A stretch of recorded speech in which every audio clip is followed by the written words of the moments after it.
Os receptores muscarínicos estão distribuídos em vários sistemas biológicos e participam de diversas funções vitais. O foco desse vídeo é explicar um pouquinho sobre eles e lembrar que esses receptores são um dos tipos de receptores colinérgicos existentes no nosso organismo. Bora lá comigo para mais um vídeo de medicina resumida.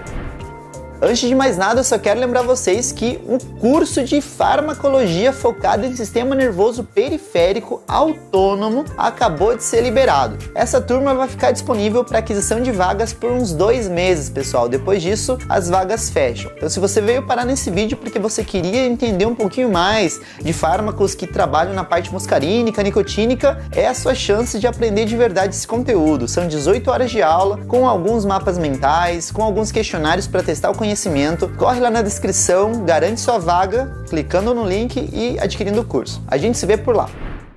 Como nós falamos, os receptores muscarínicos são muito importantes e têm várias funções no nosso corpo. Antes da gente falar deles, vamos lembrar um pouquinho o que é receptor colinérgico. Quando eu falei para vocês de receptores colinérgicos, basicamente eu estou falando de receptores que recebem um neurotransmissor conhecido como acetilcolina. Todas as vezes que a acetilcolina se conecta a um receptor próprio, a gente diz que esse receptor é um receptor colinérgico. E os receptores colinérgicos se dividem primariamente em 2 tipos: receptores nicotínicos e receptores muscarínicos. Esses receptores muscarínicos, eles vão se subdividir mais para frente. Mas antes da gente ir para a subdivisão, vamos falar um pouquinho da importância deles no nosso organismo. Se a gente pega a acetilcolina e conecta no receptor muscarínico localizado na periferia do nosso corpo, eles vão ter diversas funções. Eles vão ajudar a gente na micção, eles vão diminuir a frequência cardíaca, diminuir a força de contração do coração, vão fazer uma broncoconstrição para evitar, por exemplo, a passagem de ar pelos nossos pulmões. Eles têm várias funções específicas, até mesmo contração da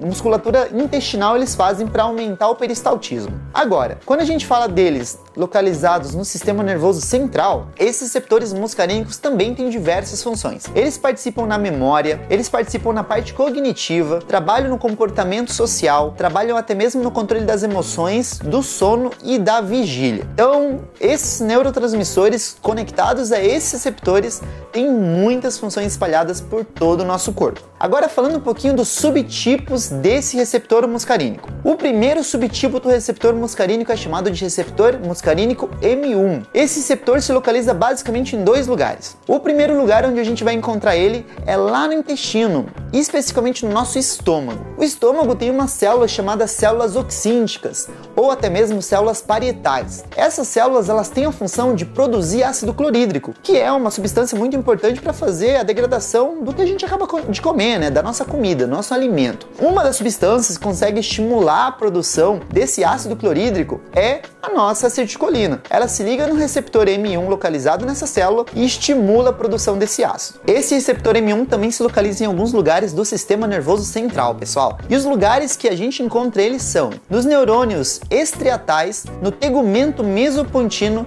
e até mesmo no núcleo motor do nervo craniano. Agora, quando a gente fala de receptor M2, esse receptor se localiza em alguns lugares do nosso organismo também. A gente vai encontrar ele no coração, isso mesmo. Lá no coração ele tem uma função muito importante, que é de causar a abertura dos canais de potássio. Quando esses canais de potássio se abrem, o que vai acontecer? O potássio começa a sair do coração, isso causa uma hiperpolarização do nosso coração, ou seja, nossa célula miocárdica vai ficar muito negativa, ela vai perder positividade, o coração não vai conseguir mais gerar um potencial de ação tão importante, e isso vai causar redução da frequência cardíaca e redução da força de contratibilidade. Ou seja, a gente vai ter uma função inotrópica negativa e cronotrópica negativa graças a esse receptor. E o terceiro tipo de receptor que nós temos é o receptor muscarínico M3. Esse receptor também se encontra aqui no nosso sistema nervoso central, e a gente vai encontrar ele nas seguintes localizações: no núcleo estriatal, lá no nosso hipocampo, no núcleo talâmico anterior, na região do colículo superior e até mesmo no núcleo pontiforme. Existem algumas outras regiões do sistema nervoso central que a gente também pode encontrar esse receptor. Acredita-se que esses receptores têm a função de de regular a nossa memória, a nossa função cognitiva, o aprendizado de novos idiomas, por exemplo, ou novos estudos mesmo, novos conhecimentos, e até mesmo de regular o nosso comportamento social. Esse receptor M3 também é encontrado em alguns órgãos. Por exemplo, a gente encontra ele na bexiga. Lá na bexiga ele tem uma função muito importante, que é a de realizar a contratura do músculo liso da bexiga. Sabe aquela vontade louca que você tem para ir no banheiro quando você tomou muita água e a sua bexiga tá cheia? Quando ela se distende, a liberação de acetilcolina causada por alguns neurônios que são colinérgicos, ou seja, eles fazem parte do sistema nervoso parasimpático, acaba causando a contratura do músculo e fazendo com que a gente entre em algo chamado reflexo vesical, que dá aquela pressão na bexiga e dá uma vontade de você ir para o banheiro. Esses receptores também se localizam em algumas glândulas exócrinas, que são aquelas que produzem substâncias e secretam para fora do nosso corpo, ou também causam a excreção para fora do nosso corpo. Essas glândulas, por exemplo, podem fazer a liberação de enzimas digestivas ou até mesmo de suco digestivo do nosso pâncreas, por exemplo. Muito importante a gente entender que esse receptor também vai ser encontrado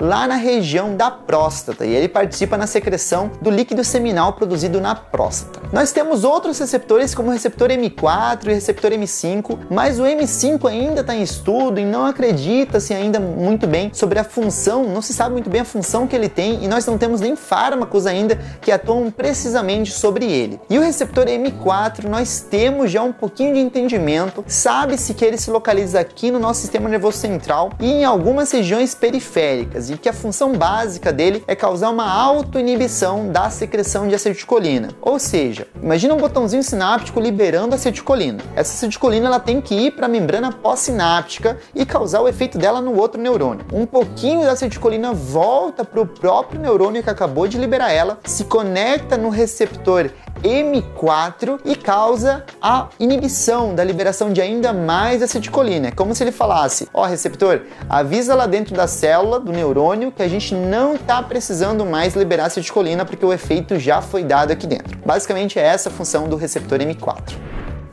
E esse foi o vídeo, eu espero que vocês tenham gostado do resultado. Eu vou ficando por aqui, logo antes de eu sair eu vou dar o recado de sempre. Não se esqueçam daquele like, de se inscrever aí no nosso canal, mandar esse vídeo para seus colegas, para quem puder, para ajudar na divulgação. Conhecimento científico e na área da saúde é sempre importante divulgação, porque a gente não tem acesso a muitos canais que falam sobre medicina. Eu vou ficando por aqui, não se esqueçam que conhecimento é poder. Tchau, tchau!